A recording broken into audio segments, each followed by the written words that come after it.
My name is Daniel Collins, 35. And 10 days ago, my mother left a 43-second voicemail that ended a 3-generation biotech company and turned my family into a case study for every MBA ethics class in Raleigh.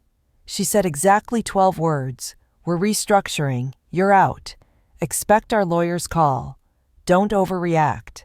I didn't overreact. I opened DocuSign, sold my 40% share to a private equity shark named Atlas Capital, and set a countdown clock because I knew the moment the ink dried on that deal, somebody at the IRS would start sharpening pencils. If betrayal on a balance sheet hits a nerve for you, hit subscribe, slam A in the comments, and keep watching. Over the next half hour, I'll show you how bean counting saved my sanity, how my mom's Southern charm smile cracked under forensic accounting, and how a single Santa lapel camera captured the toast that detonated everything. Let's rewind 48 hours from that voicemail. Collins Biotech sits in North Carolina's Research Triangle, a brick and glass hybrid that looks modern enough to impress venture tourists, but old enough to remind employees which generation signed the first mortgage. My grandfather founded it with a handshake and a refurbished centrifuge. Dividing ownership at his death, Dad got 40%, Mom grabbed 20%, and little brother, who could never leave the books, me, earned the remaining 40% on condition I learned every column of the general ledger before I turned 21. I did. While my older brother Brandon collected an MBA he never applied. Mom rebranded the shop with glossy brochures and zero understanding of burn rate. Every time cash got tight, it was Daniel. "Darling, could you delay buying that secondhand Civic and float payroll another week?" I bled liquidity into their marketing stunts like plasma into a crash victim, thinking one day they'd call me partner instead of our numbers guy. Cue the voicemail. It lands on a gray Monday while I'm compiling year-end cost variance reports for a Fortune 100 med device client. The moment my mother's voice says effective immediately, I feel something snap quiet, decisive, like a seatbelt unlatching right before collision. No yelling, no desperate calls, just the cold clarity of spreadsheets. That night, my wife Sarah, contract lawyer and queen of crucifying loopholes, walks into the home office, finds me photographing the back of an oak picture frame. Hidden beneath the certificate of my 40% share are 26 red hash marks. Each a date I diverted personal funds into company veins. With a Sharpie, I add one last line voicemail day, then flip the frame face down. Sarah reads the room instantly. Drops a single question, exit or war, I answer. Both. And dial Rachel Morgan at Atlas Capital. Atlas hunts troubled family firms the way hawks patrol highway medians. I send Rachel my ownership docs, plus a teaser spreadsheet, 26 silent bailouts, suspicious R&D tax credits signed by Mom, and an anonymous email from Ethan, our most honest R&D engineer, flagging $1 million prototype that exists only in press releases. Rachel replies in 15 minutes. We'll buy it premium if we get a 3-day exclusivity window for forensic dive. I sign. The money hits escrow before sunrise. By noon, Mom's lawyer phones me huffing about breach of first refusal. I forward him the operating agreement clause. Mom herself rewrote in 2019. She erased the right of first refusal to entice future investors. Irony tastes like sweet tea laced with lemon juice.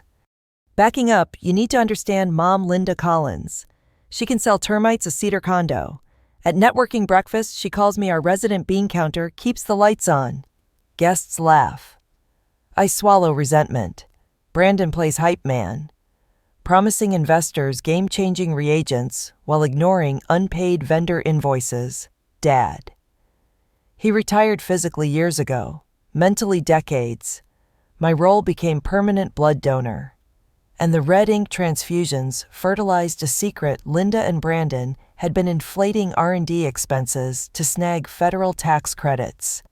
They needed quick capital to plug holes before an audit. Their solution: bring in a silent strategic partner.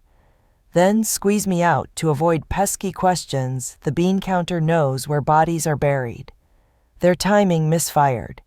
Atlas accepted my 40%, walked in with a legion of auditors, and smelled the corpse in the ledger within 6 hours. Which brings us to the Hook. Atlas schedules a midnight emergency board meeting on December 30th. Sarah commandeers the dining room into Evidence HQ, my red hash frame, Carol's shadow ledger USB, Ethan's whistleblower email, and MedAccess HR's polite threat to suspend my financial license if I'm complicit. Stress hums like fluorescent buzz in my skull. But each document stacked is a sandbag against the rising flood of family gaslighting. At 11:12 p.m., the night before the meeting, Brandon posts a Facebook rant that I embezzled Grandpa's legacy. The post racks 1,000 likes. LinkedIn think pieces sprout when CFOs betray. MedAccess board pings me for reputation risk clarification. I reply with one PDF Atlas forensic summary page, one preliminary finding fraudulent form 6765 credits, signatures. Linda Collins and Brandon Collins. Dana Cooper, my corporate HR VP, responds with 2 words. Evidence logged. But evidence is silent until a room hears it. That's why I pin a miniature Santa brooch with a covert mic to my white cardigan before walking into Mom's Tuscan-themed conference room. Midnight meeting, chandelier glare. Linda attempts charm sweetheart. This misunderstanding is salvageable. Rachel from Atlas slides a stack of printed bank statements across the table. Linda's smile falters. Agent Mason from the IRS waits in an adjacent lobby, badge gleaming under exit sign red. I flip my frame, red slashes exposed like surgical incisions, and pose the question Sarah coached me to ask. Which of these 27 dates should we start with? Mom. The Santa make winks green. Brandon's laugh cracks into a cough. Fireworks from downtown Raleigh pop faint outside. But inside, the only pending explosion is Regulatory Atlas's House Counsel finishes reading the forensic summary. The buzz of the chandelier dimming beneath her voice. And for one heartbeat, the conference room feels vacuum-sealed, no oxygen.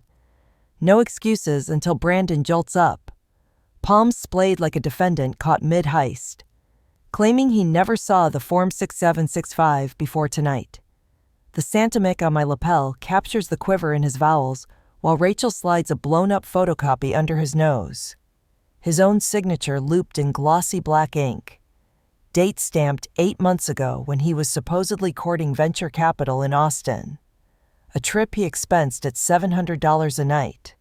So I ask soft. Surgical, did you sign in Texas? Or did the pen just learn to fly? And the question hangs icicle sharp as Linda's glare pivots from her eldest to me. The first fracture of their unified front cracking audibly through the silence. Before anyone can patch the fissure. The glass doors hiss open, and Agent Mason enters with winter air clinging to his coat. Badge catching the chandelier light like a disco ball of reckoning. He greets everyone with a Carolina soft evening, folks. But the stack of sealed evidence envelopes he places on the teak table is pure federal muscle. And when he cites Title 26 penalties, Linda's realtor smile calcifies. The pink in her cheeks draining to primer gray. Yet she still tries charm, offering holiday cookies left untouched on a silver tier.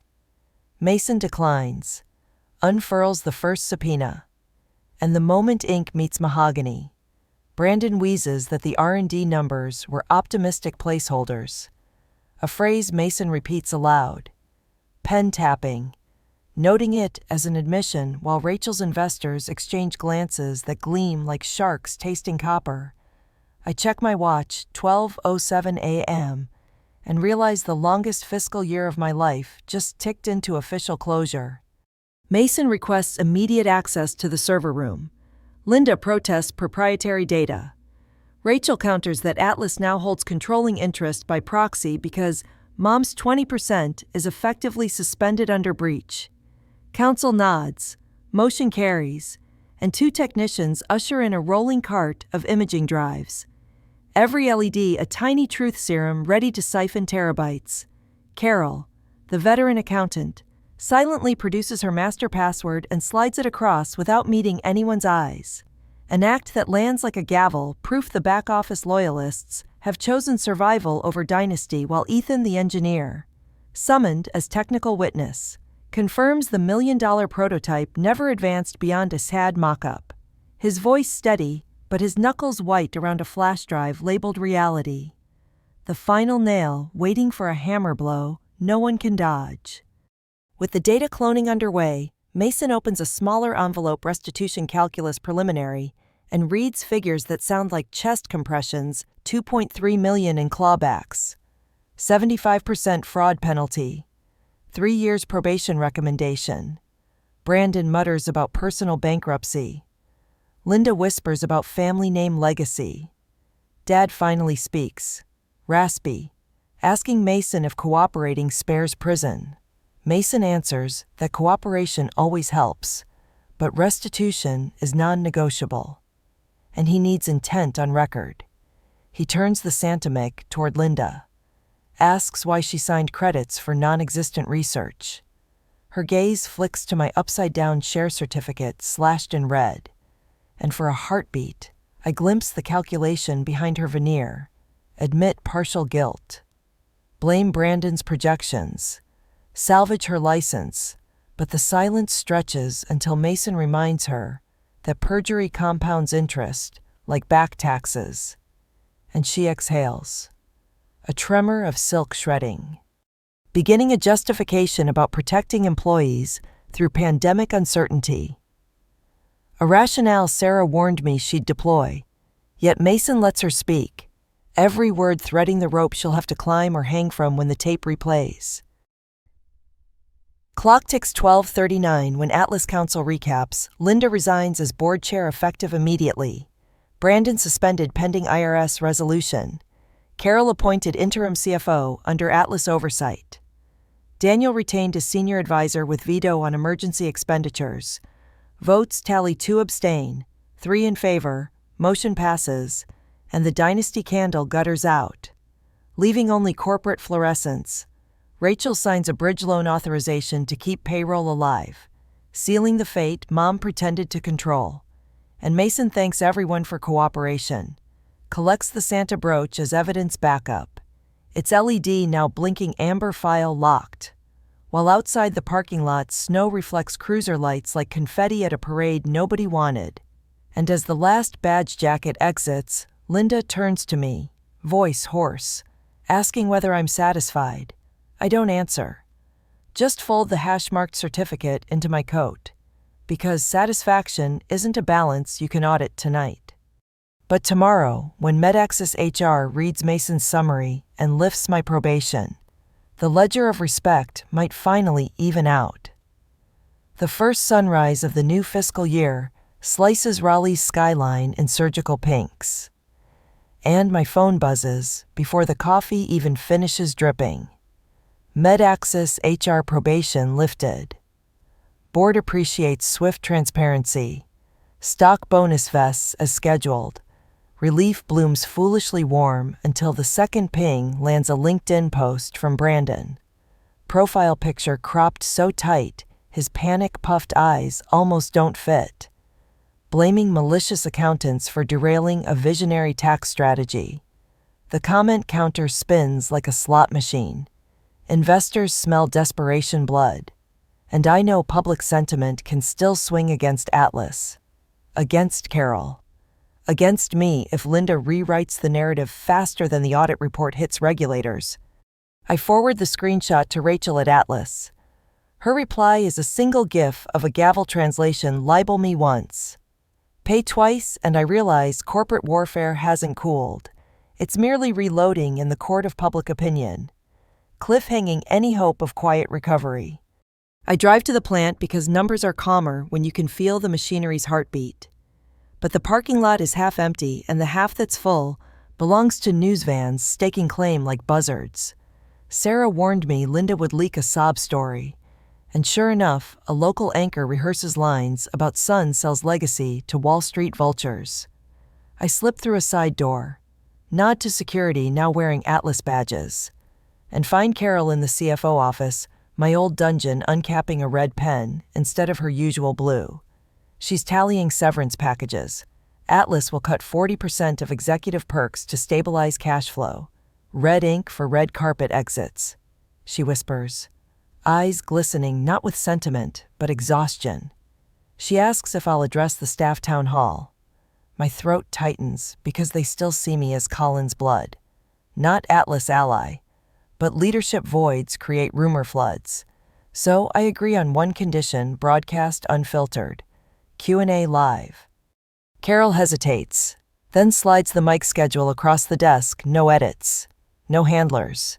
Transparency or bust hangs in the air like the scent of isopropanol, foreshadowing how brutally honesty can sting.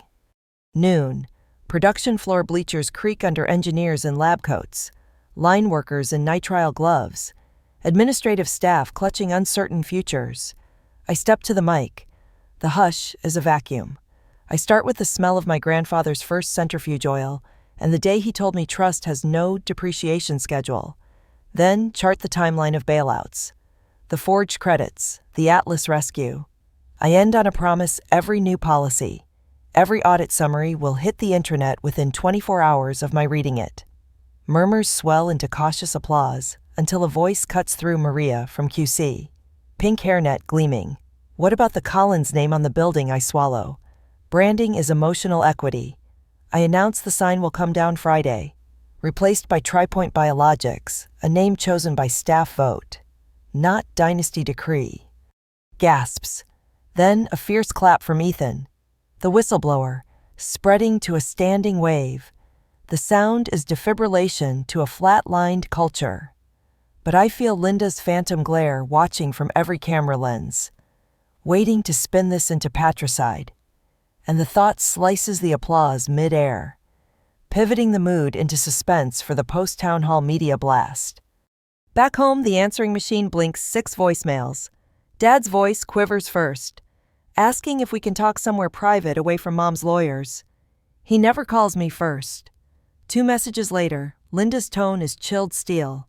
She accuses me of humiliating her in front of our employees and threatens an injunction to freeze my Atlas payout. Sarah, reviewing Mason's tape in the kitchen, arches an eyebrow. Linda's threat is legal vapor. The SPA funds cleared escrow at midnight, and Linda signed a conflict waiver under duress acknowledgement. Yet reputational sabotage costs nothing to launch. Sarah cues up a PR draft, facts only. Zero vitriol, and we debate whether posting provokes or diffuses. I picture Carol's red pen slashing perks, Brandon's LinkedIn tantrum, Maria's hopeful clap. We hit publish. In 90 minutes, Namba TriPoint transparency trends regionally. But Linda's camp unleashes screenshots of my red slash frame, claiming emotional blackmail. The comment war reignites. Investors don armor of sarcasm. Employees defend me with photos of overdue paychecks I once personally covered. The algorithm feeds on cortisol. And my phone battery hemorrhages under notification shrapnel, ending the evening on a data spike cliff where any misstep tomorrow could topple the fragile perception of justice we just erected. At 3:04 a.m., insomnia drives me to the garage where the unused Civic still smells of unfulfilled freedom. I buckle into the driver's seat, press a stethoscope Sarah's ritual against my chest. The thud is steadier than the day of the voicemail, but still syncopated by dread beats. I realize revenge's high is fleeting. Maintenance of integrity is the marathon. The garage door remains closed. Engine off. I just sit, listening to heart and silence sharing the same metronome, until a notification pings. Rachel Atlas Board accepted my proposal for a goodwill fund. 5% of net profits dedicated to employee scholarships, named after my grandfather. My pulse evens. Legacy isn't a logo, it's policy with teeth. I climb out of the Civic, finally certain the car can be sold without regret. Dad chooses a neutral battleground, a donut shop on Glenwood that opens before sunrise and smells like powdered nostalgia. And when I walk in, he's already there, hands wrapped around black coffee as though caffeine can rewind decades. He starts without pleasantries. Linda plans to sue TriPoint for trademark theft. claims the rebrand violates her emotional equity, and she's courting a cable news interview to frame Atlas as carpetbaggers. I ask what he wants from me. He sighs, slides a thumb drive across the Formica every board memo from the last 2 years, including a buried email where Brandon flags the R&D tax scheme as borderline proof Mom knew the line she crossed. Dad says he's tired of being the silent cog. That watching payroll panic behind Carol's eyes shook him awake. He doesn't ask forgiveness. He asks whether silence can still buy him a seat at family dinners. I pocket the drive, tell him truth buys the chairs now, not nostalgia, and leave him staring into cooling coffee, his reflection rippling like a man seeing himself for the first time, next step pending. Sarah and I feed the thumb drive into Atlas's secure portal. Rachel responds in all caps, "Thank you," 15 minutes later. Because the email chain destroys Linda's malicious accountant's narrative, Atlas legal drafts a cease and desist preventing Mom's media tour. They also prep a derivative shareholder suit naming Brandon personally. I brace for backlash, and it arrives as a single text from Linda Blood doesn't litigate blood. I reply with a JPEG of her Form 6765 signature. She blocks me, and that silence thuds heavier than any insult end of one era. Start of subpoenas yet. The emotional undertow pulls harder than lawsuits can measure, promising aftershocks the docket can't list. Town Hall Round 2, this time live-streamed globally, kicks off with Atlas announcing the Grandfather Collins Scholarship Fund. Maria from QC reads the mission statement, voice cracking at lifelong learning, and the chat explodes with heart emojis. Then Ethan demonstrates the real prototype financed legitimately by Atlas's bridge loan spinning on a 3D render behind him. Employees cheer. LinkedIn influencers retweet. My phone vibrates with HR congratulating TriPoint for reversing optics damage. But Brandon's camp leaks a slide deck alleging Atlas intends to offshore manufacturing. Union reps bombard my inbox. Rachel schedules an emergency AMA with employees. Transparency marathon continues, each stride costing adrenaline we didn't budget, foreshadowing whether cultural rehab can outrun rumor metastasis. That night, Sarah drafts deposition prep. I draft an apology email to staff for the turbulence, then delete it, realizing action, not apology, is oxygen here. Instead, I authorize Carol to publish weekly cash flow snapshots. Reddit investors dissect the PDFs. Conclude, TriPoint is solvent. Stock in my personal integrity rises. But Linda files a motion to freeze my Atlas advisory stipend, citing fiduciary sabotage. Judge Brooks denies it in 24 hours, citing Dad's thumb drive. Still, Mom's legal volley rattles Brandon. He calls at 2 a.m., voice slurred, begging me to make it stop. I remind him he still holds 18%. Cooperation could shrink penalties. He curses, hangs up, leaves a voicemail sobbing that he just wanted to impress her. I archive it, maybe evidence, maybe eulogy, unsure which file it belongs in, cliffing the question of whether redemption scales with guilt or collapses under it. IRS settlement talks convene via Zoom. Agent Mason, unblinking, offers Linda and Brandon a choice: accept 3-year probation with $2 million restitution or face criminal indictment. Linda's lawyer bluffs about jury sympathy. Mason shares screen Carol's ledger. Ethan's email. Dad's time-stamped chain evidence avalanche. Brandon folds first, messaging "I'll sign," while Linda's video freezes, then disconnects. 10 minutes later, her attorney returns, alone. She'll accept. Mason schedules courthouse signatures for Friday. The moment Zoom ends. Exhaustion hits me like sleepless jet lag. Sarah hands me the stethoscope, places it over my heart, steady now. A drummer who survived Encore. Yet my pulse spikes again when Rachel emails with legal cloud clearing. Board votes on your permanent CFO return next week. Prepare pitch. Responsibility boomerangs, promising another summit to climb before scars scab. But ambition whispers, it's the climb my grandfather trained me for. Final hook before the descent into closure. Friday's courthouse marble feels colder than January asphalt.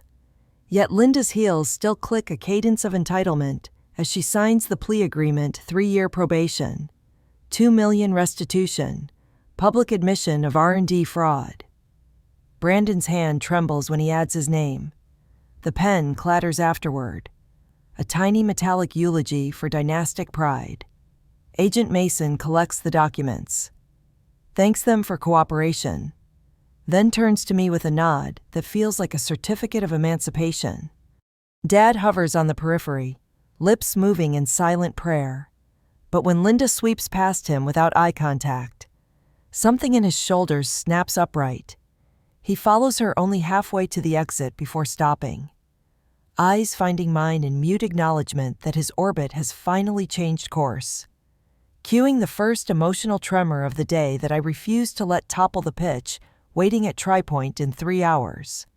I arrive at headquarters to a lobby buzzing like an IPO morning, media vans long gone, replaced by vendors delivering whiteboards and ergonomic chairs. Visible proof Atlas has shifted from triage to growth. In the boardroom, Rachel gestures me forward. Carol cues my deck. Judge Brooks's stamped order flashes on screen for transparency, and I lead with a slide titled, "Legacy isn't a logo, it's a ledger." I outline a post-fraud operating model, rotating audit committees, open-source financial dashboards, the scholarship funds scaling to 10% of profits within 5 years. Questions volley fast. Will transparency leak competitive data? Can we afford tuition stipends? How do we ensure no new dynasties form? I answer each with metrics, not sentiment, but end on my grandfather's quote about trust's non-depreciating value. The room falls quiet. Votes tally. Motion passes 6-0. Rachel offers a handshake that feels less like victory and more like stewardship. She whispers, "Take the CFO seat. But remember, numbers count stories only if people believe them," sending a ripple of responsibility down my spine that tastes exactly like opportunity. Outside, staff line the mezzanine for the sign change ceremony. The old Collins letters descend on a cherry picker, each metallic clang a punctuation mark on familial chapters closed. Maria unveils the new acrylic TriPoint Biologics Sleek, sans serif, accompanied by a plaque dedicating the scholarship to Robert Collins, who believed integrity outlives profit. Applause ricochets off steel beams. Ethan fist bumps me, eyes shining at the thought his future patents will wear a brand untainted. I'm about to thank everyone when a familiar voice cuts through Dad, holding a narrow wooden frame, my share certificate, red hash marks visible beneath cracked glass. He steps onto the improvised stage, microphone trembling in his grip, and says he spent the week sanding, staining, and resealing the frame so the scars show but don't bleed. He returns it to me, asks nothing in exchange, and the applause hushes into a collective breath that ends only when I place the frame in a display case beside the new sign. Emblem of mistakes acknowledged, not erased, setting off a second, deeper ovation that thunders down the production lines. Evening settles. Ann, Sarah, Carol, Ethan, and I gather on the rooftop, Raleigh's skyline blinking approval in LED blues. Sarah hands me the stethoscope one last time, heartbeat steady, maybe even smug. She toasts to the longest month on earth with ginger ale, because champagne feels premature until restitution clears. Carol surprises us with donuts from Dad's Shop Summit, the baked reconciliation I didn't dare imagine. She confesses retirement will wait. TriPoint needs institutional memory as much as fresh audits. Ethan pulls out a prototype vial, holds it against the city lights, and jokes that every molecule inside is fully documented. Laughter rolls across the rooftop. But mine falters when my phone lights up a text from Linda, no words. Just a photo of an empty office, and the caption, "Was it worth it?" I type and delete 3 responses before Sarah rests a hand on my wrist. Some questions are rhetorical knives meant to reopen sutures. She says, I silence the phone, drop it face down, and stare at the skyline where our new neon sign flicks on for the first time, flooding glass with purposeful cyan that outshines every doubt Linda could cast, ending the conversation before it begins. Midnight finds me alone in the production hall. Machines idle but humming in standby, like athletes poised for opening whistle. I mount the restored share frame on a blank wall above a plaque reading lessons, not leashes. The red slashes catch the security lights, glowing faintly like embers that warm but no longer burn. My reflection overlaps the glass. For the first time, I recognize a CFO, not a scapegoat. I whisper thanks to a grandfather who will never see this, but somehow engineered it from a handshake and a centrifuge. A text buzzes a photo from Dad, the empty donut shop, now sporting a help wanted sign beneath a fresh coat of paint. He writes, "New recipes, no secrets. Coffee's on me when you're ready." I smile, pocket the phone, and flip the main breaker. The hall plunges into darkness except for exit signs, and that new cyan glow through the lobby glass, a silent reminder that exits and beginnings often share the same doorway. And stepping through is the bravest arithmetic a family can do. Story 2. I hadn't stepped onto this porch in almost 2 years. The same wind chimes that once whispered summer secrets now clinked hollowly in the crisp autumn air. My hand trembled as I reached for the door handle, heart pounding like I was 16 again, waiting to be told I didn't belong. "About time you showed up." The voice came from inside sharp, quieter than rusted hinges. It was Grandma. Her arms were crossed, eyes as cold as the wind outside. I froze.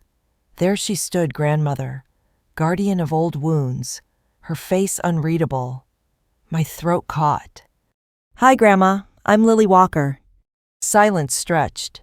She motioned me inside. I took a shaky breath and stepped across the threshold. The house looked unchanged, faded floral wallpaper. The same creaking hardwood floors. The lingering scent of lemon cleaner and something faintly metallic. But the air felt heavier, thick with things left unsaid. "Sit," she said, and I perched on the edge of the couch, palms damp with sweat. "I don't understand," I began, voice quavering. "Mom said you and Grandpa were moved, that you didn't want visits." Grandma's jaw tightened. She didn't speak. After a moment she stood, her pace deliberate, and returned with an old leather-bound notepad, placing it in my lap softly like handing over something dangerous. "Your grandfather wrote down every call he made," she said. "This one he tried nearly daily, near the end." I stared. My heart dropped. Each loop and curve in that handwriting was undeniable my grandfather's, but the number, it wasn't mine. "This isn't my number," I whispered, confusion crushing me. "I've had it since high school." Grandma's brows furrowed in shock. "They said you changed it after college, that you were ashamed." Her tone wavered. "No," I shot up, gripping the armrest. "That's not true." I swallowed hard. "Rachel was here last spring," I said, voice tight. "She said no one was home. She lied." Tears welled in Grandma's eyes. "They lied to me." I whispered, "They cut us off. Grandpa was sick. They didn't even tell me." Her shoulders shook. She covered her face. "We waited. Lily, we waited for you." Her voice cracked. "He died thinking you didn't care." I collapsed into her lap, tears falling freely.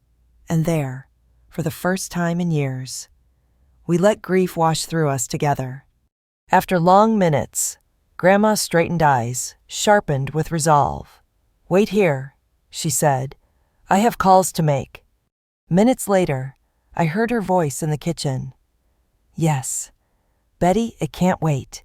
Get Jacob and Rachel here, now, and the lawyer too." My pulse galloped. Everything felt unreal.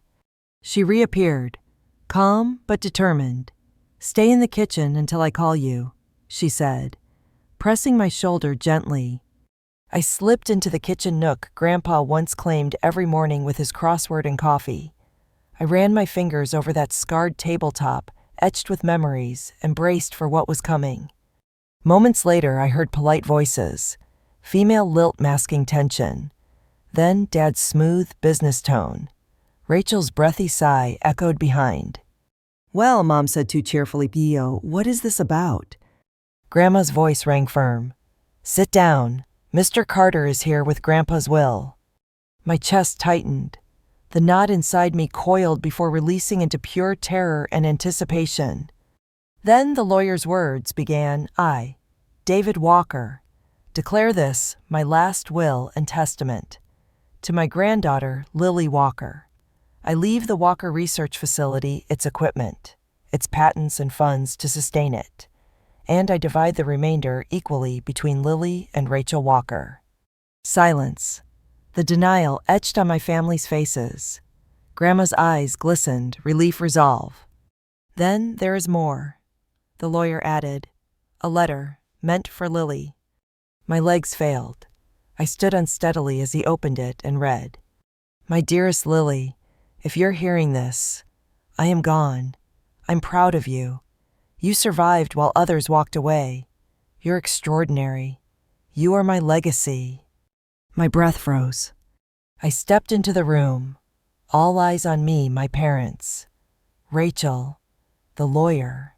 Grandma sat, steady now, faces drained of control and certainty. Rachel erupted. "This is a joke. You promised me everything." Mom and Dad stuttered accusations.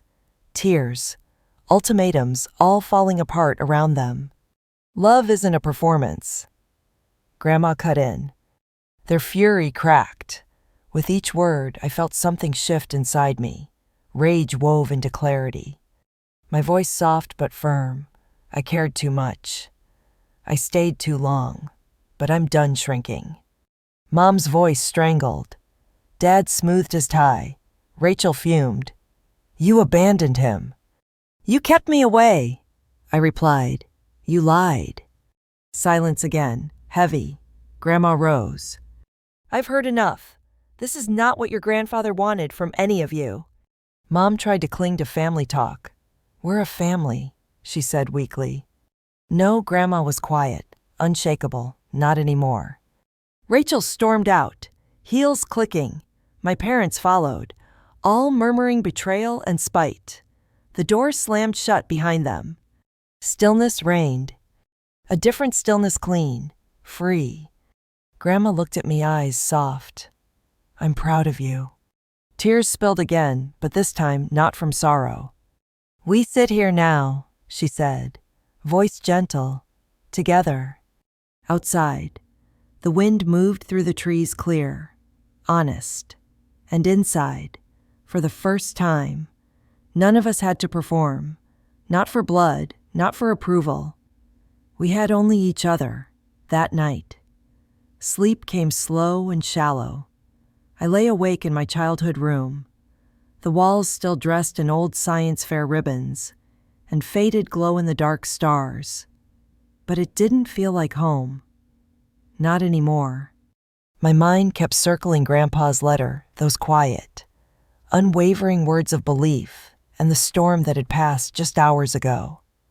I'd spent so much of my life shrinking, apologizing, trying to fit into a mold built by people who never saw me. But Grandpa had seen me. He'd always seen me. The next morning, I woke to the smell of coffee and something buttery. Grandma was already in the kitchen, flipping pancakes with a grace only time could teach. She didn't say much, but when she placed the plate in front of me, her eyes were soft. "You've got meetings today," she said simply. "The board is expecting you at 10. The board, I blinked. She gave a small smile. "David made sure you'd have control, but not without responsibility. The Walker Research Facility's future is yours now. Lily, starting today." I nearly dropped my fork. I was still trying to catch up, to make sense of what my life had just become. But Grandma was already wiping her hands, pulling out a folder from the drawer. Inside keycards, contact info, an access code for the lab, and a crisp note in Grandpa's neat handwriting. "Don't hesitate. Trust your gut. Build what we dream together." At 9:45, I stood in front of the facility glass walls shining under the autumn sun, the Walker name etched in sleek silver across the entry. The receptionist smiled as I approached. "Dr. Walker?" she asked. I almost corrected her, but then I nodded. "Yes, that's me." The meeting room buzzed with low conversation. A dozen board members filled the long table, some familiar faces from holidays past. Others strangers who looked at me with mild curiosity. They went quiet as I entered. "Ms. Walker," one of them, a man named Benson, began. "Your grandfather appointed you as the lab's director. We assumed you'd be working alongside Rachel." "She won't be involved," I said firmly. He raised a brow. She has experience with manipulation." I interrupted, voice steady. This facility wasn't built on politics. It was built on vision. A few exchanged glances, but no one objected. I laid out Grandpa's last expansion plans, the research initiatives I'd reviewed the night before, and a new project proposal focused on regenerative crop engineering. I could feel their skepticism at first. Then something shifted. They started nodding, asking real questions. They were listening. By the end, the room was quiet again, but this time, respectful. Benson leaned back, rubbing his chin. "You sound just like him," he murmured. "David always talked about you. You know, said you'd change everything." My throat tightened. After the meeting, I wandered through the lab. Clean hallways, hums of machines, whiteboards filled with formulas and brainstorms. This place, it was more than a facility. It was a promise, a second chance, a living part of him. In the break room, I met Alina, the head of bioengineering, petite, sharp-eyed, and quick-witted. "You've got big shoes to fill," she said. Sipping her tea, David was brilliant and stubborn. "Sounds like someone I know," I replied, smiling. We talked for an hour, about projects, about funding gaps, about the team's burnout, and Rachel's overbearing micromanagement. "People are ready for change," Alina said quietly, "but they need to see that you're really here." "I am," I said without hesitation, fully. That afternoon, I found Grandpa's old office untouched, his coat still hanging on the hook, his favorite Newton's cradle gently swinging. I sat in his chair, resting my hands on the desk where so many dreams began. And I cried, not because I was broken, but because I was healing. Later, back at Grandma's, I helped her sort through boxes in the attic. We found old letters, photos from their early days at the university, even Grandpa's first sketch of the irrigation system that launched the lab's early success. "Do you want to keep these here?" I asked, holding up the yellow designs. "No," she said, smiling. "They belong to you now." That night, while sipping tea on the porch, I finally asked the question that had been lingering since the will reading. "Why me?" I whispered. Grandma looked at me with steady eyes. "Because he saw your heart, Lily, not just your mind. You never needed the spotlight. You just wanted to do the work. That's what made him trust you." I nodded slowly, letting her words settle in my bones. That was the difference. I realized Rachel wanted the rewards. I wanted the responsibility.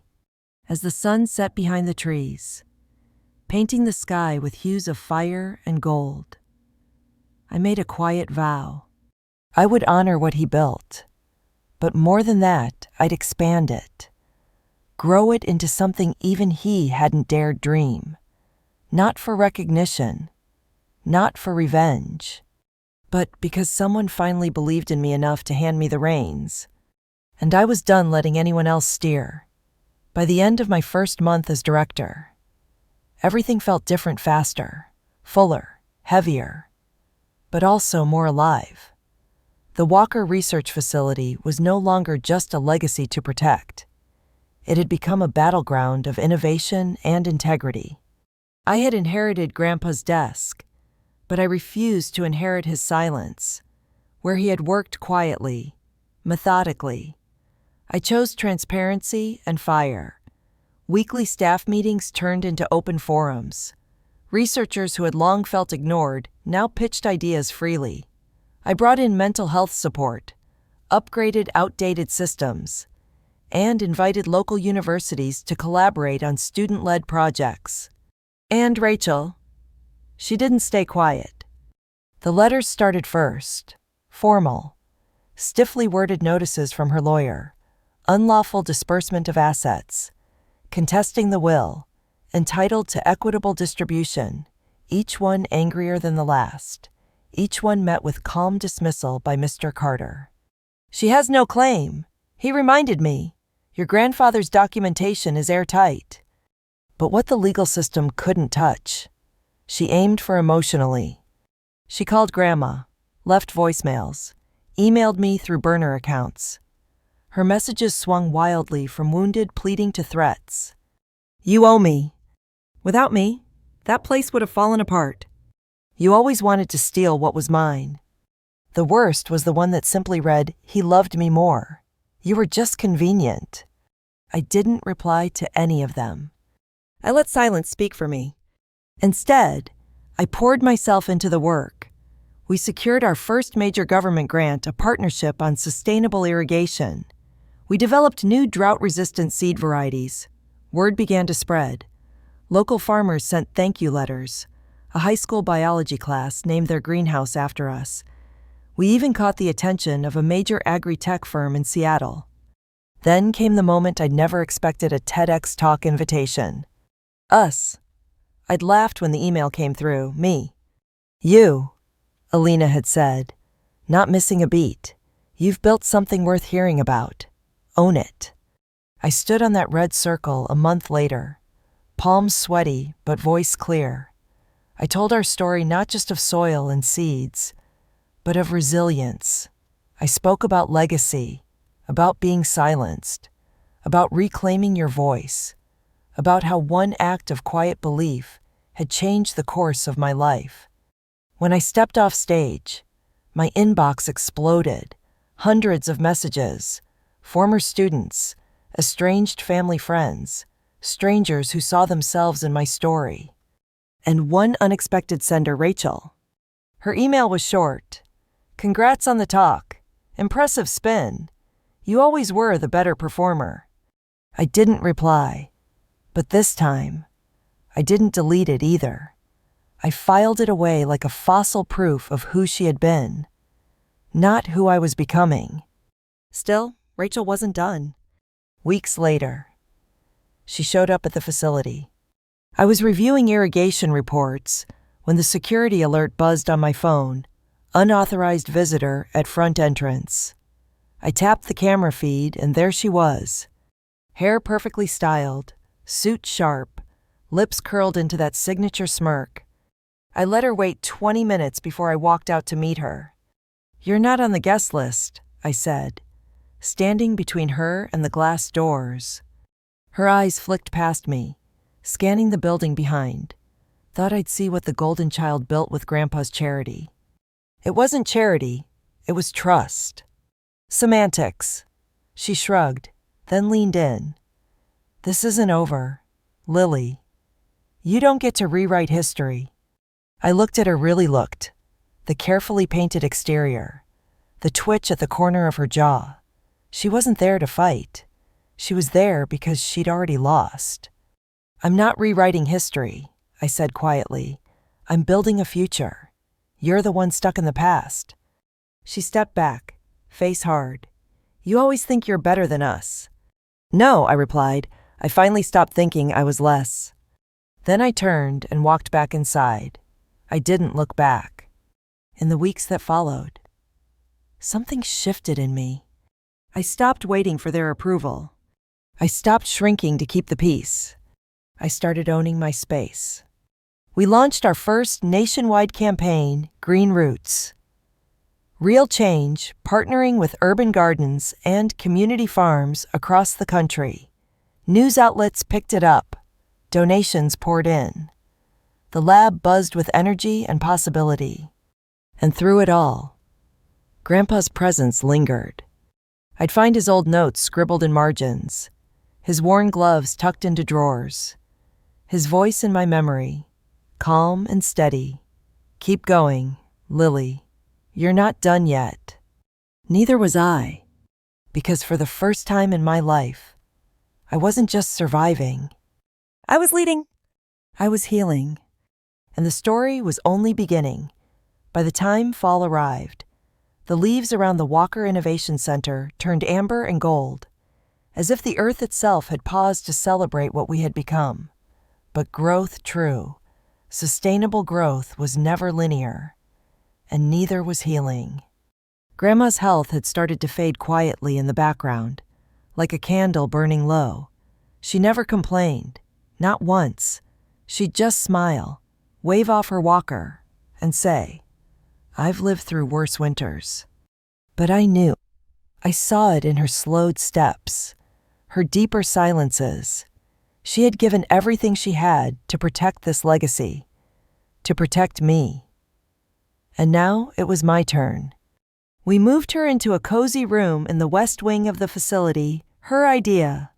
"Better here, with your people, than a sterile hospital," she said. I filled it with sunlight, her favorite radio station, and a chair by the window that overlooked the sunflower patch, the one Grandpa planted all those years ago. Every afternoon, I sat by her side, telling her stories from the lab new soil breakthroughs, tech grants, how Alina nearly short-circuited our hydroponics with an overwatered basil patch. Grandma would laugh softly, nod, and sometimes just hold my hand in silence. "You've made something beautiful," she whispered one evening, her voice a thin thread of breath. "Your grandpa would be proud." I swallowed the lump in my throat and smiled, brushing her hair back gently. I just followed the blueprint he left behind. "No, Lily," she said firmly, eyes twinkling. "You built the next chapter." She passed away quietly 2 weeks later, just after the first frost. I held her hand until her last breath. No drama, no final monologue, just a peaceful release, like she had finally handed me the baton and knew I'd run with it. We held a small ceremony in the sunflower field. Just our team, close friends, and a few local families who'd been touched by her kindness over the years. No public announcement, no press. Grandma hated fuss. We placed her ashes beside Grandpa's, under the oak tree they had planted together when they bought this land. Later that evening, as twilight wrapped around the lab like a soft shawl, I found a small envelope taped to the inside of Grandma's dresser drawer. My name was written on the front in her delicate, looping script. Inside was a letter. "My dearest Lily, if you're reading this, then I'm finally home with your grandfather. Don't be sad. I've had a full life, and the best part of it was watching you become the woman you were always meant to be. You carry both of us in your strength, in your fire. But remember, you don't have to carry everything alone. Let yourself be loved. Let yourself rest. And never, ever let anyone tell you that your light should dim for their comfort. Shine. Darling girl, shine loud, always. Grandma." I cried for hours, not just for her loss, but for everything she had given me. Permission, forgiveness, freedom. The next few months were a blur of activity. We launched the Green Roots Mobile Lab, bringing agricultural tech directly to underserved rural communities. It was Grandma's idea. Actually, she had scribbled it on a napkin during one of our last lunches together. "Take the science to the soil." It was a hit. Farmers cried. Children planted their first seeds. Whole communities rallied around the program like it was a lifeline. And in many ways, it was. Then came the invitation from Geneva. An international sustainability summit, keynote speaker slot, global stage. I hesitated, not because I was afraid, but because I didn't know if I wanted the spotlight again. But when I reread Grandma's letter, the answer became clear. Yes. Yes to telling our story. Yes to honoring what we'd built. Yes to taking up space. Geneva was breathtaking. Old stone buildings kissed by snow. Languages swirling through the air like birdsong. I stood on that stage. Nervous at first, but then I remembered the oak tree, the letter, the lab, my people, my roots.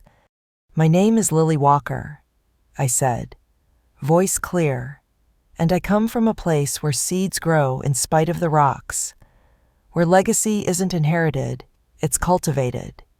The applause was thunderous, the kind that doesn't just echo, it affirms. Back home, my phone lit up with hundreds of messages.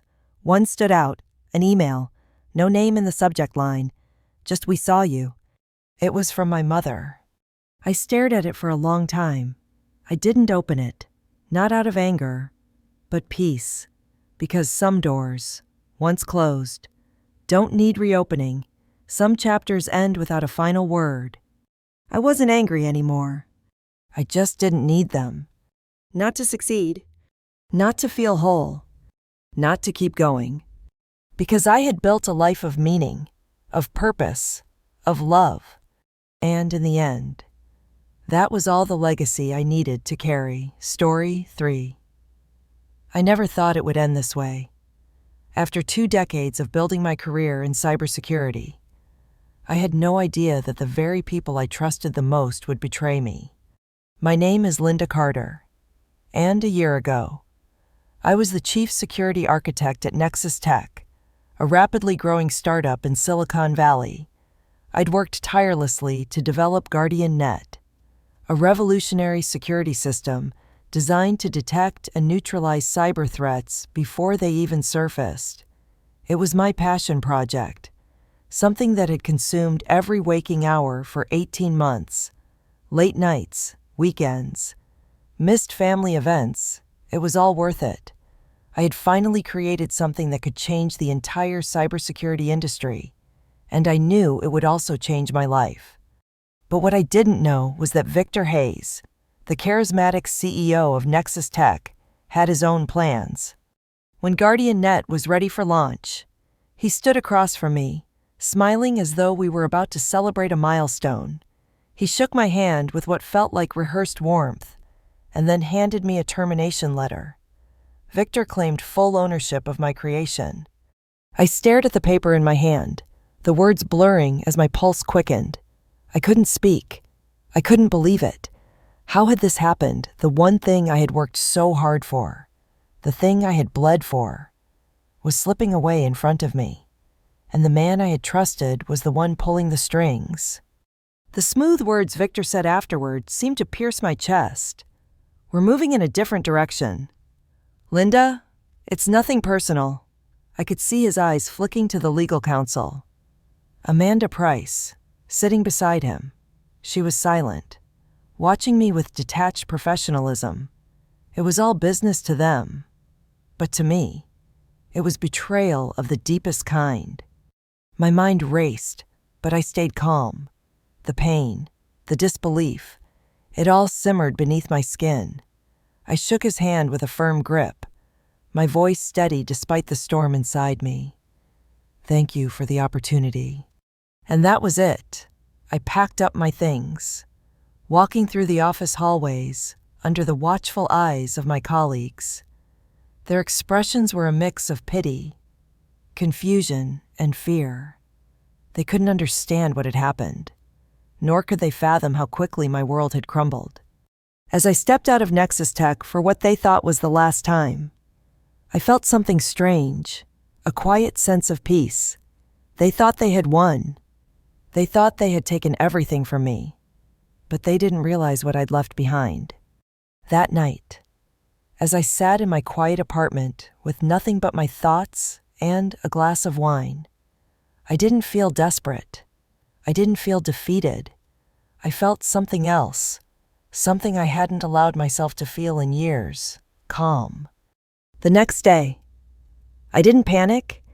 I didn't scramble to find a job or send out resumes. Instead, I took a deep breath, reviewed my plans, and waited. I knew the clock was ticking. I had a feeling Victor would come for me, and I was ready. Sure enough, 24 hours later, my phone buzzed. It was Victor's assistant, her voice frantic. "Linda, Victor needs to see you immediately. It's urgent."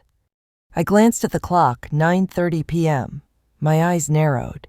It was almost 10 o'clock at night, and they wanted me to come back.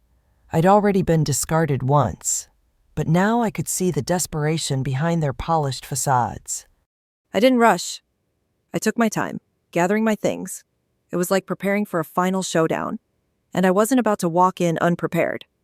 When I arrived at Nexus Tech headquarters, the building felt different, darker somehow, as if the light had been drained from it. Mark, the security guard, gave me a sympathetic nod as I entered. They led me straight to the conference room, where Victor was waiting. But this wasn't the smooth CEO I had once trusted. He was disheveled, his tie loose and his hair unkempt. His eyes were wide, desperate. "Fix it," he demanded, slamming his fist on the table. Fix what I asked, my voice cool despite the tension. The demo Guardian Net crashed during the final investor rehearsal. It's identifying everything as a threat, even the company's own systems. The system is useless now. Linda, you need to undo whatever you did. His voice was sharp with panic. I feigned surprise, tilting my head. Wow, that's unfortunate. Victor's face turned an angry shade of red. This isn't funny. Linda, we have a live demo tomorrow. Investors are watching $80 million on the line. I let the silence hang in the air for a beat before responding. I didn't sabotage anything. Guardian Net is working exactly as designed.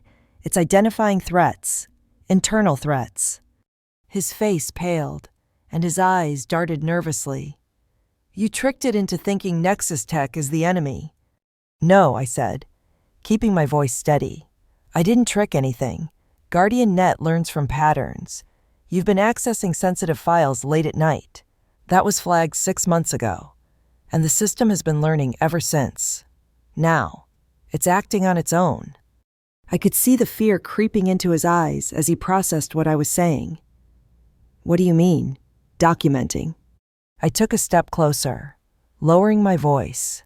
Every unauthorized login, every file you copied, every attempt to reassign admin rights, it's all in there.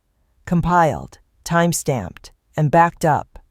Victor looked like he had seen a ghost. He recoiled slightly. What do you want? I held his gaze. 50% ownership of Guardian Net, full recognition as its creator and co-founder, a board seat to oversee its ethical use, and an $8 million settlement for damages.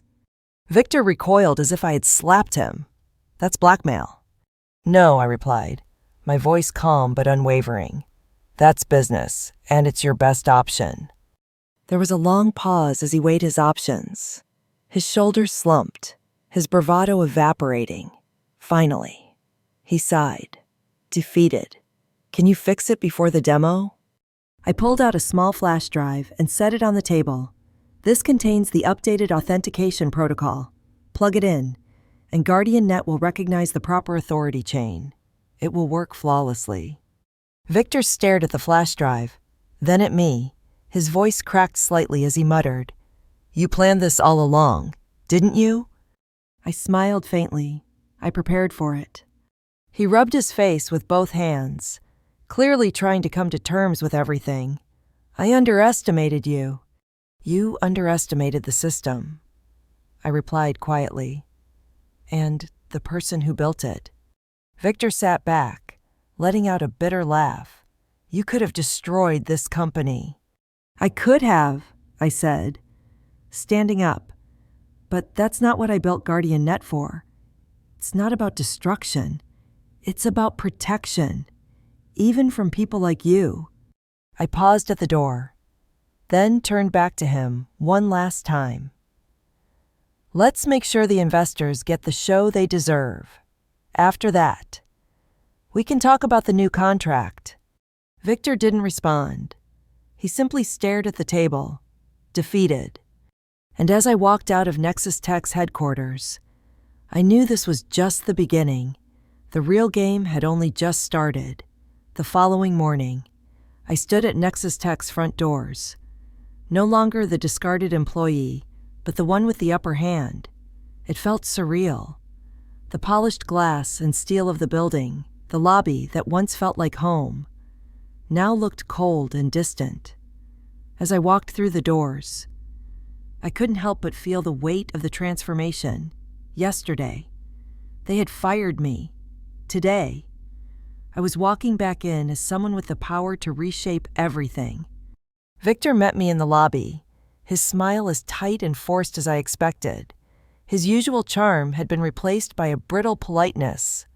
"Linda, welcome back," he said, his voice high-pitched, the facade of confidence long gone. "Good to be back, Victor," I replied evenly, masking the satisfaction bubbling beneath the surface. We walked toward the conference room, where the investors would soon arrive. The pressure was palpable.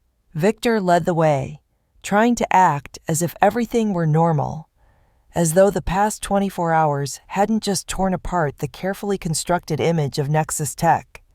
Inside, I could see the investors trickling in, their eager eyes scanning the room for what they hoped would be the next big thing in cybersecurity. The stakes had never been higher, and I knew this was my moment. I wasn't going to let it slip by. Victor stood at the front of the room, giving his usual pitch, smooth and polished, but I could tell the tension in his voice was more noticeable than it had been in the past. The investors didn't miss it either. Their eyes shifted between him and me, trying to gauge where the real power lay. "And of course," Victor continued, forcing a smile, "none of this would have been possible without our co-founder and chief technology officer, Linda Carter." His words felt hollow, but I couldn't help but savor the moment. He had no choice but to acknowledge me. I stepped forward, the spotlight finally where it belonged, as I launched into the technical details of GuardianNet, explaining how it had evolved from a mere concept into a fully functioning system capable of anticipating and neutralizing threats before they occurred. I could feel the shift. The investors were listening, nodding in approval. They were finally seeing the value that had been there all along. I described the latest developments, how GuardianNet could learn and adapt to new threats without any human intervention. I could hear the murmurs of approval, see the impressed looks as they exchanged excited glances. This was it. This was why I'd spent years of my life perfecting this system. When I finished my presentation, one of the lead investors, a seasoned woman with sharp eyes and a no-nonsense demeanor, turned to Victor and asked, "What inspired this incredible system?" I could see Victor hesitate for just a moment. His eyes flashed with something resentment. Perhaps, but then he quickly composed himself, offering the investors a strained smile. It was Linda's vision from the beginning. Nexus Tech provided the platform, but she brought it to life. I didn't miss the bitterness in his voice, and I didn't care. I had built this from the ground up, and now it was finally being recognized. My name would be remembered, no matter how much Victor tried to erase it. After the demo, the investors couldn't get out of the room fast enough. They were eager, hungry for the next big thing in tech, and GuardianNet was exactly what they needed. I watched as they exchanged business cards, made notes, and whispered among themselves about future projects and collaborations. Victor, on the other hand, was a different story. He clapped his hands together and forced a smile, but there was a heaviness in his expression. I could see it in his eyes, the guilt, the realization that he'd underestimated me, that he'd made a mistake.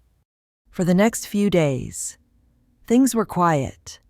The boardroom was a buzz of activity, but there was no longer the usual tension in the air. I had won this round, and Victor knew it.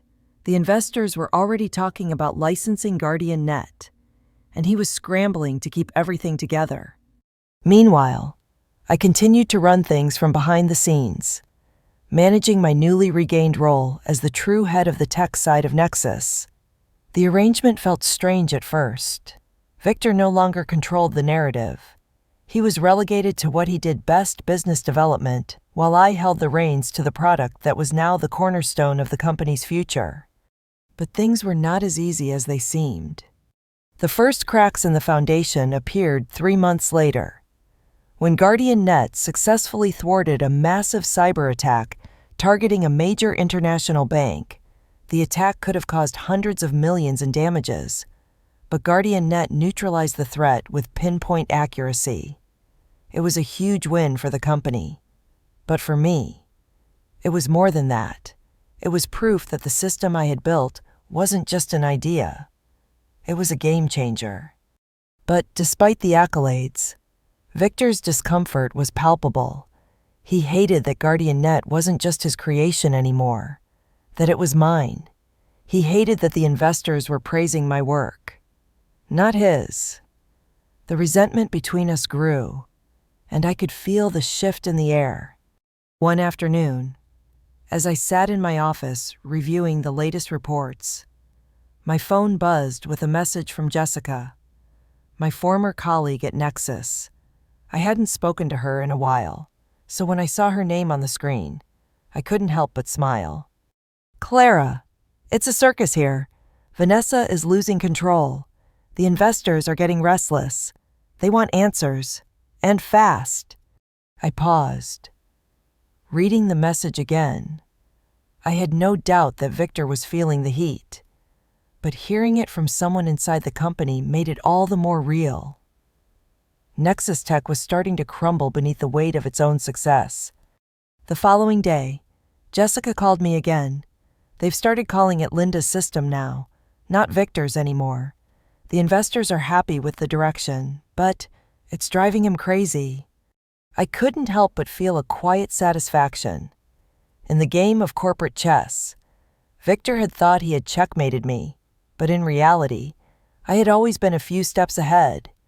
3 months later, Guardian Net had cemented itself as the gold standard in cybersecurity. It had thwarted multiple threats and even saved several top-tier companies from near catastrophe. Yet, despite everything, Victor and I maintained a strictly professional relationship. It was clear we would never be friends, but at least we were partners, unwilling partners, but partners nonetheless. And then came the day when Vanessa called. "We need to talk," she said. Her voice clipped and professional. "The board wants you to come back in a consulting capacity. Help stabilize things. Help fix the mess Victor's made." I let her words hang in the air for a moment. I already knew what I was going to say. I had no need for their approval anymore. I appreciate the offer, Vanessa, but my plate is full at the moment. Her voice sharpened slightly. "We're prepared to offer a very generous package. Linda, we need you." I smiled to myself. It's not about the money. Vanessa, it's about the path I'm on now. You should know that. There was a brief silence before she replied, "I understand." And just like that, the tables had turned completely. The days following that phone call felt surreal. I had closed the door on Nexus Tech, but I was no longer looking back.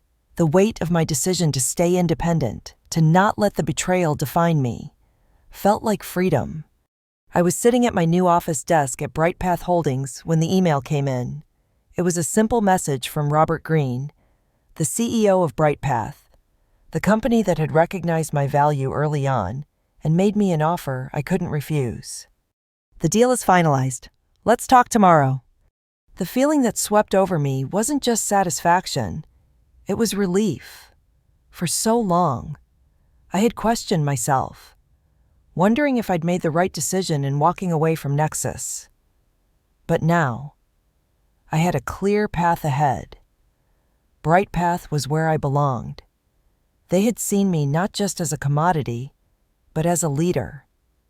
The only thing I needed to do now was prove to myself and everyone else how much I could accomplish without the shackles of corporate politics holding me back.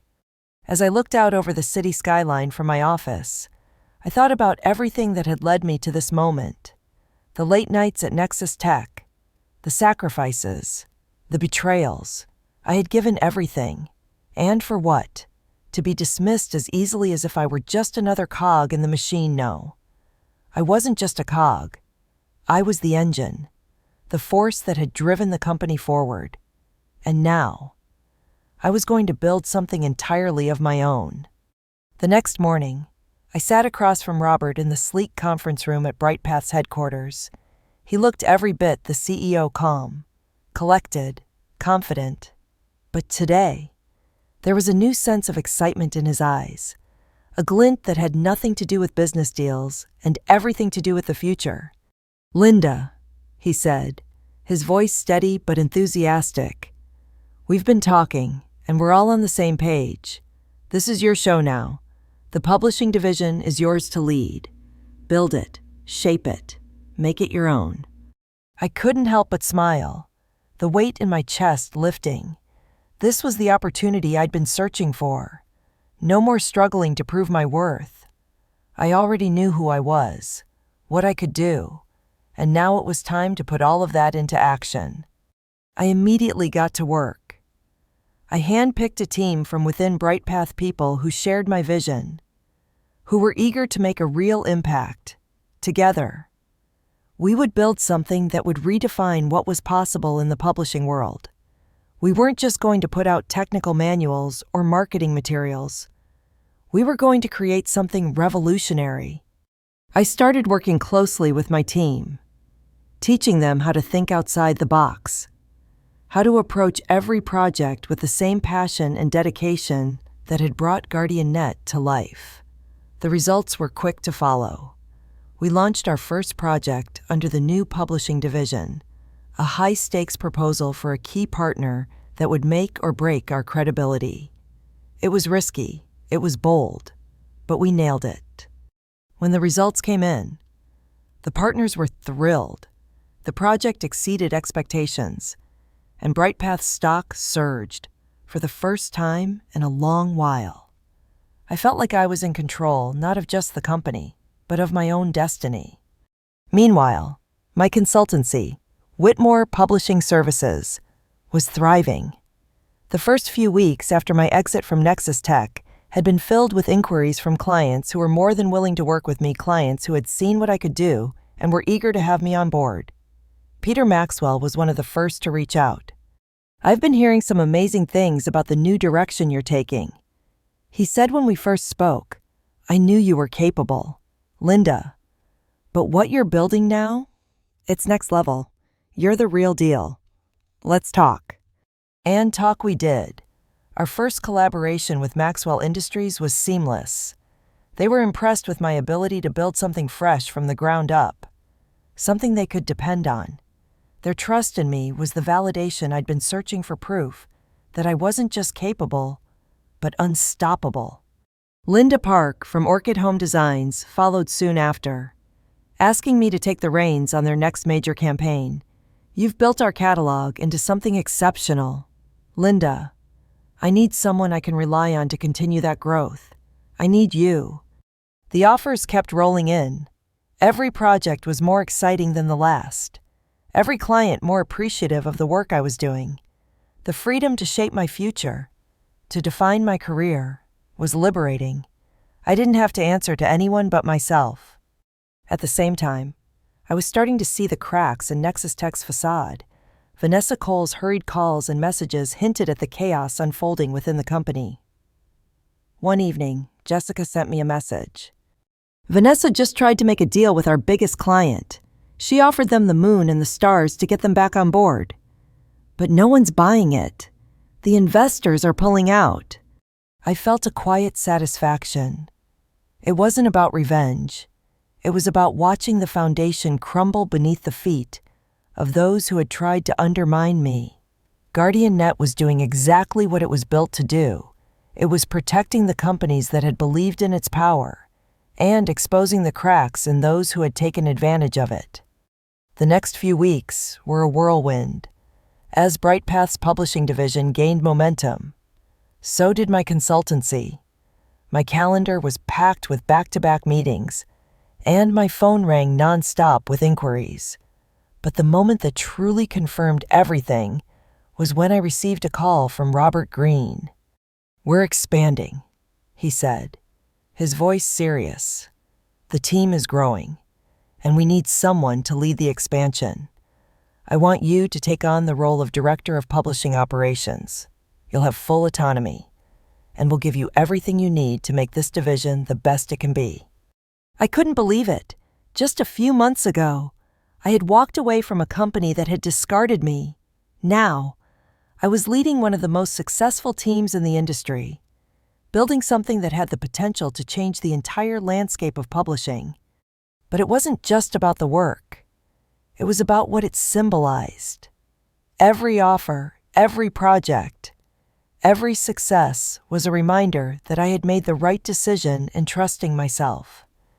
In building my own legacy, I wasn't just fighting for the recognition I deserved. I was proving to myself that I could succeed on my own terms. The next few months were a blur of new projects, new clients, and new opportunities. BrightPath's publishing division became one of the company's strongest assets.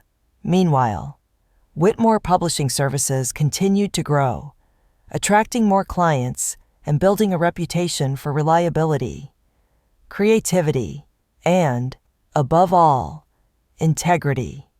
Every success brought a sense of fulfillment, but none more so than when I received an unexpected call from Vanessa. "Clara," she said, her voice strained, "the board wants to bring you back. They're offering you a senior executive role, full creative control, a seat at the table. We'll match anything you're making now."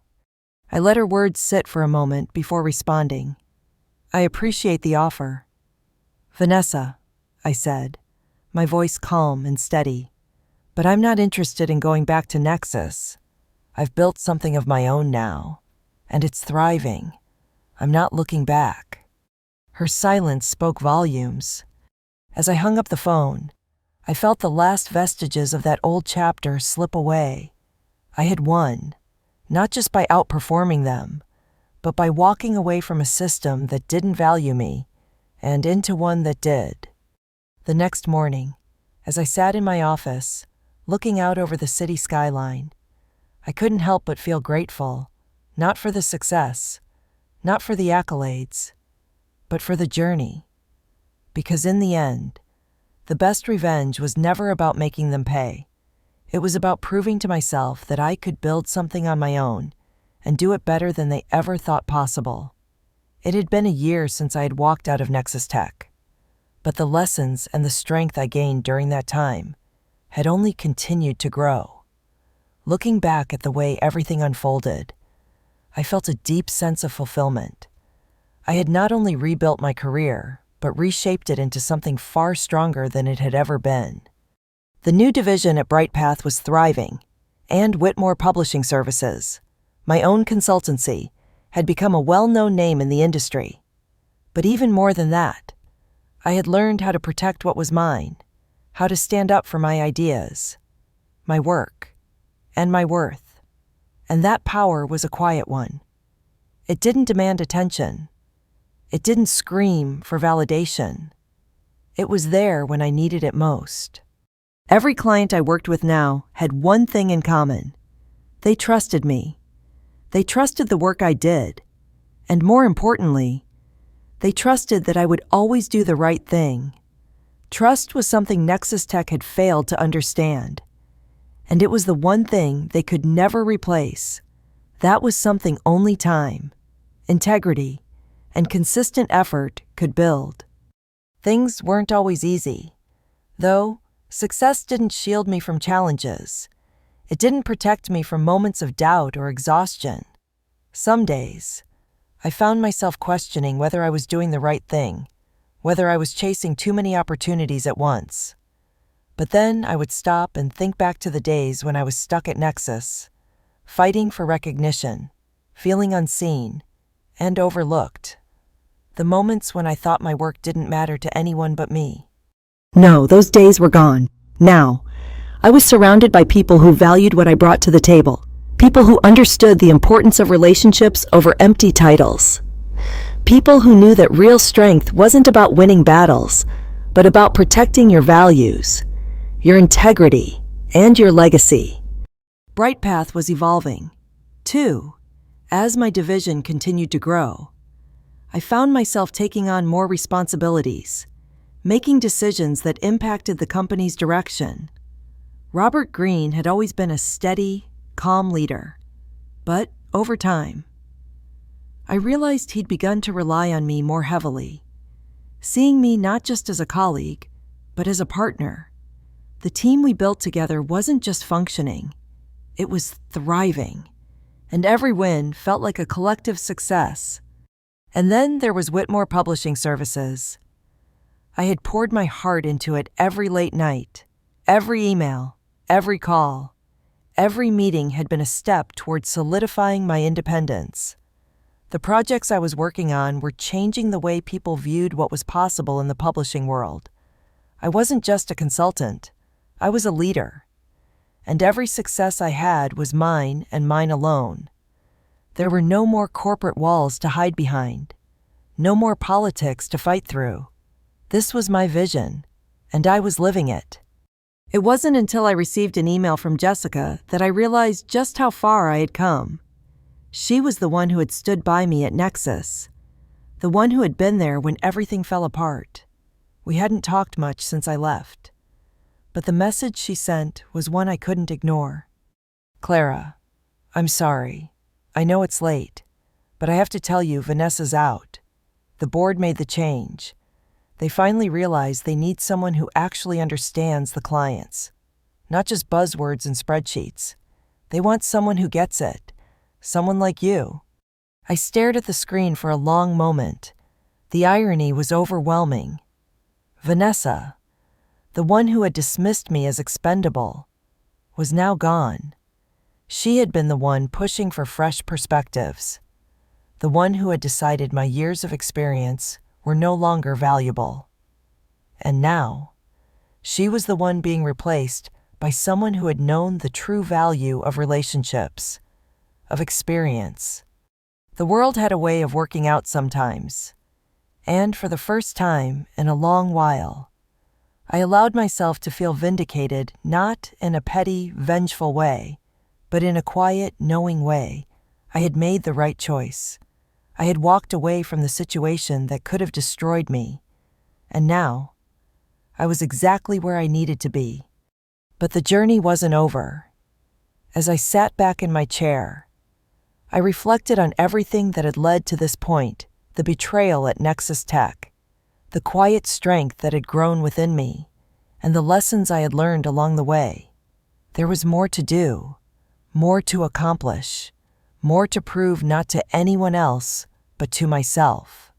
One evening, a few months after I had gotten the call from Jessica, I found myself in a small room at the BrightPath headquarters, sitting with Robert and a few other key players.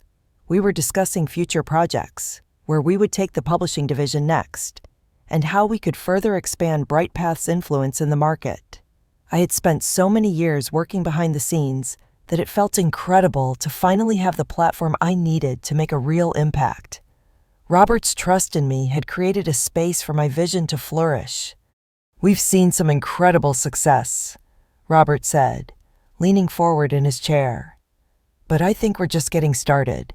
We need to continue building. What do you think, Clara?" I met his gaze, feeling that familiar spark of determination in my chest. "I think we've just scratched the surface," I said, my voice steady. "The real work is ahead of us. We have a chance to create something groundbreaking, something that sets the bar for the industry." There was a murmur of agreement around the table. People were listening to me. They were valuing what I had to offer, not because of a title or an award, but because of the work I had done, the way I had proven myself, and the relationships I had built over the years. That was what mattered most. A few weeks later, I was invited to an industry event in New York City. It was an opportunity to showcase our work and, more importantly, to be recognized for the impact I had made. I wasn't sure what to expect, but when I stepped onto the stage to speak about Guardian Net and the future of publishing, the applause was overwhelming. The recognition felt good. Yes, but it was the quiet moments afterward that stuck with me. The way people approached me, the way they saw me not just as a consultant or an employee, but as a leader in the field. That was something I had fought for. And then came the final twist. "Clara," Robert said, calling me into his office after the event, "I've been thinking. You've proven yourself beyond what I expected. I'd like to offer you a full-time executive position. You'll be the chief of publishing operations. The position is yours if you want it." For a moment, I was speechless. This was the position I had once thought was out of reach, a role that had seemed like something other people achieved. But now, it was being offered to me, not because of luck, but because of everything I had done, everything I had earned. "I think I've already built my legacy, Robert," I said with a smile. "But thank you. I'm exactly where I'm supposed to be." I stepped out of his office, my heart light, knowing that I had created something of my own, something that would last far longer than any fleeting corporate title. This wasn't just about a job. It was about my journey, my story, and my future. In the months that followed, BrightPath's publishing division continued to grow and thrive, and my consultancy, Whitmore Publishing Services, expanded into new industries. As my clients saw the results, they trusted me even more. My career had come full circle, from the darkness of betrayal to the light of independence and success.